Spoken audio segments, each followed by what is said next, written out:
Cars give you freedom, freedom to explore, freedom to go on a great drive, a drive that holds promise of discovery, where just around the next bend, over the next hill, is another discovery. Every path leads you to something different, and at times they spring surprises, immensely satisfying surprises. This time, it was also an incredibly delicious one.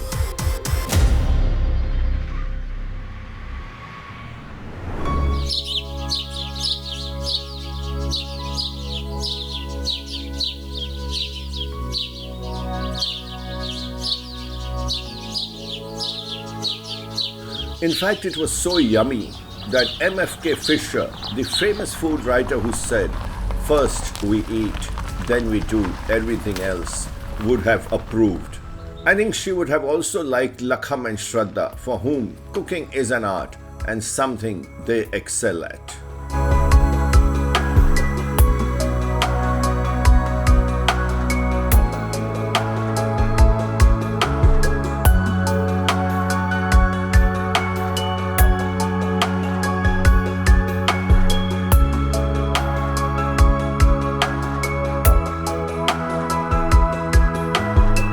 Welcome to our home. Thank you, and I'm happy to meet another Shatranj ka khilari. And what a lovely chessboard. Yes, it's made by my grandfather and designed by him. And like how we have the bishop in the Western culture, here we have a priest. The bishop has been replaced by a Hindu priest. And the queen, which is dressed in a Nawari sari, just traditionally how it is over here. Lakham, that's a really very fascinating chessboard. Huh? Yeah, it's a lovely piece of art. Yeah. This is my wife, Shraddha. Hello, Shraddha. I've heard a lot about you. You're the magician and in charge of the hot kitchen, eh? Whereas the Yes. cold kitchen master is here. Please join us for tea. Thank you.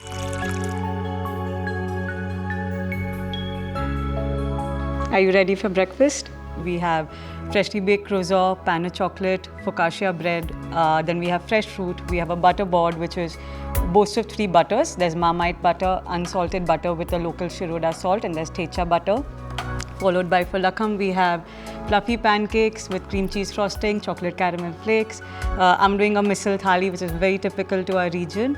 And then for you, that's my favorite creation. So it's a Sawantwadi special eggs benedict. It's got croissant buns, coconut chili chutney, classic poached eggs, hollandaise sauce, a curry leaf chutney powder. And this is an amalgamation of everything that Sawantwadi boasts about. I won't claim to have understood all of it, but it sounds divine. That really was an outstanding breakfast. Huh? Those magical flavors of yours are still making music in my mouth. This is just the beginning. You have a couple more food experiences to try. I'm looking forward. You'll also meet my parents tomorrow for a nice traditional lunch in Darbar Hall. Sounds very interesting. Actually, everything sounds interesting. You may actually find one more thing interesting.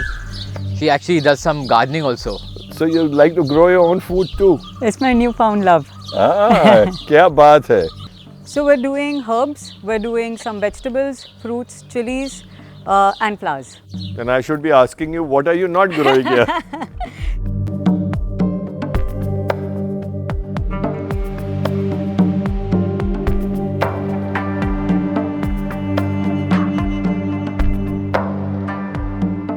गजाननं भूतगणादिसेवितं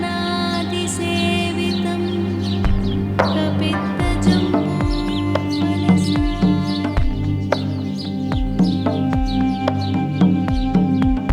For the Rajwada thali, we have tisriya sukha, prawn curry, rawachi bhaji, potato bhaji, surmai fry, cucumber salad, ghavne, sol kadhi, sitaphal basundi, poha papad, and a stuffed chili stuffed with yogurt and spices, dehydrated and fried. Shraddha cooks with a heart and serves with style.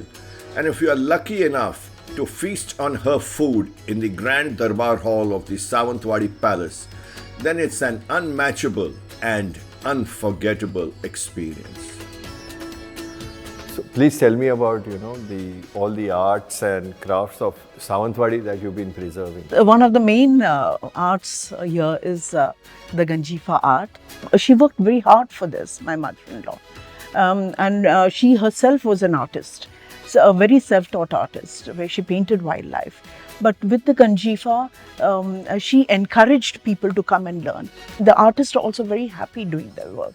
You must have a look at it, Bob, because you would really find it very interesting. No, I definitely will. Because this is where our heart and passion is with the Ganjifa.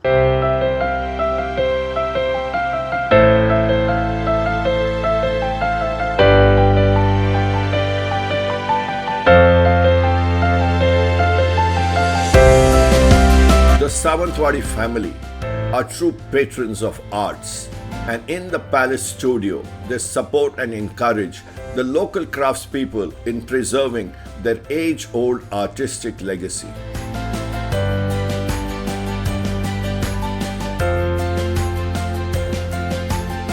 Ganjifa is an art form that originated in Persia and was brought down by the Mughals. So when Ganjifa first came into India, it was based on the Mughal king and his court. But when the Indians adapted it, there were different versions. So the Ramayana, the Mahabharata, the Dashavatara. 10 incarnations of Lord Vishnu. Huh? Yes. That's the Matsya, Kurma, Varaha, Narsimha, Vamana, Parshuram, Rama, Krishna, Buddha and Kalki. And these are all created and painted in your studio in Sawantwadi. Eh? Yes, absolutely.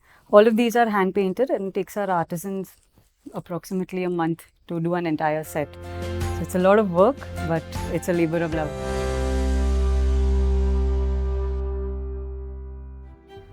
After showing me the studio, Shraddha, who is a culinary arts chef, joined her husband Lakham, a graduate from the Culinary Institute of America and a trained chef and baker, in creating an absolutely amazing 7-course meal. The subtle flavors and the refined textures and taste of which are sure to remain with me forever. Good evening, Bob. Are you ready for your next food experience? Absolutely. So tonight we're doing a 7-course plated with royalty tasting menu. It is more Japanese and Korean centric. Sounds very exotic. We have a tuna amuse-bouche, which is a rice cracker with cream cheese, mock tuna and truffle patty. Please enjoy. This looks as good as it sounds. Thank you.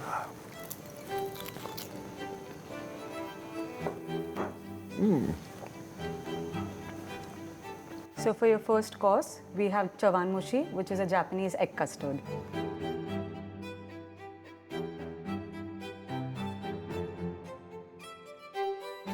अभी क्या लेके आया? एक और जादू की चीज है यार. Do you recognize what this is? Looks like a piece of chicken. It's pumpkin flour. Pumpkin flour that we pulled out there. Absolutely. So this is a pumpkin flour filled with homemade ricotta cheese, tempura batter fried, and then garnished with some kokum powder. It's changed completely. अभी नहीं पूछेगा क्या लाया. कुछ मजेदार ही होएगा. So next up, we have cold peanut soba noodles. It's a Japanese take on a cold noodle salad. So for your fourth course, we have Korean fried chicken. So the chicken is buttermilk marinated and then fried. Buttermilk marinated. Lucky chicken, yeah. So for the fifth course, we have Korean kimbap. Korean kimbap is kimchi fried rice with cheese wrapped in a nori sheet followed by a rice paper sheet and served with a scallion salad. So for your sixth course, we're doing a Korean XO fried rice with a sous vide and soy marinated pork belly and served with an umami broth. Lovely. So Lakham, we finally meet on this table. Yes, this is your final course and it's called Flavours of Sawantwadi. So it's all the flavors from this region. So you have at the bottom, you have the cashew soil. You have a chocolate coated coconut mousse. So it looks like a coconut. So this is actually a mousse, eh? Yes, that's a mousse inside. Okay. And then you have a pineapple sorbet. All right. You have kokum jelly and a meringue. Superb. So you did actually save the best for the last. You could say that. Both Shraddha and Lakham are not only master chefs but also enjoy exploring.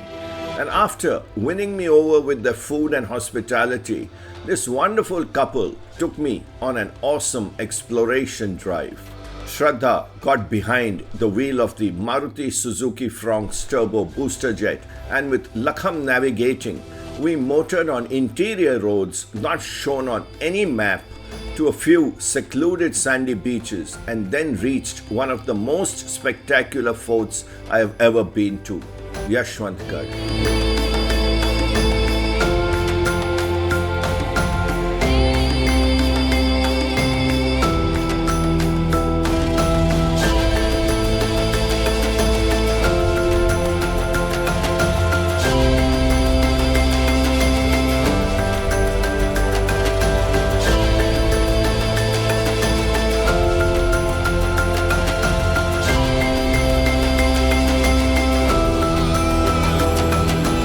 Lakham, you were absolutely right that this is a fort that one should not miss.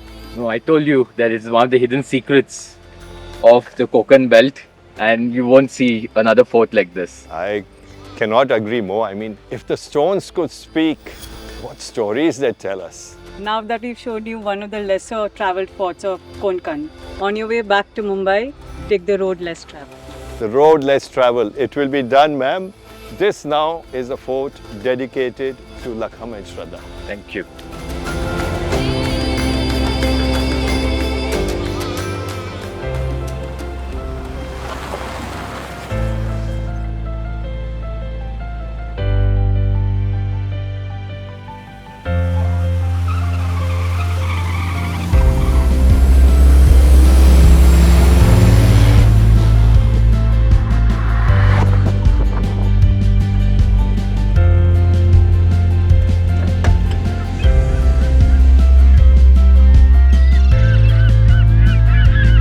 After showing me the incredible Yashwantgarh fort, both Lakham and Shraddha suggested that I take the road less traveled, and it turned out to be such a rewarding experience. I came across brilliant beaches, some formidable forts that in their time must have been, masters of strategic architecture. And all of these are like hidden gems waiting to be discovered. And that's what made it a very memorable and great drive. A great drive is not only about seeing lovely places and having wonderful experiences. It's also about the fun of driving on twisty and exciting roads. It's about accelerating, shifting gears, braking, turning and changing directions so smoothly and seamlessly that you become one with the car and your car becomes one with the road. This is motoring nirvana, and it's what great drives are all about.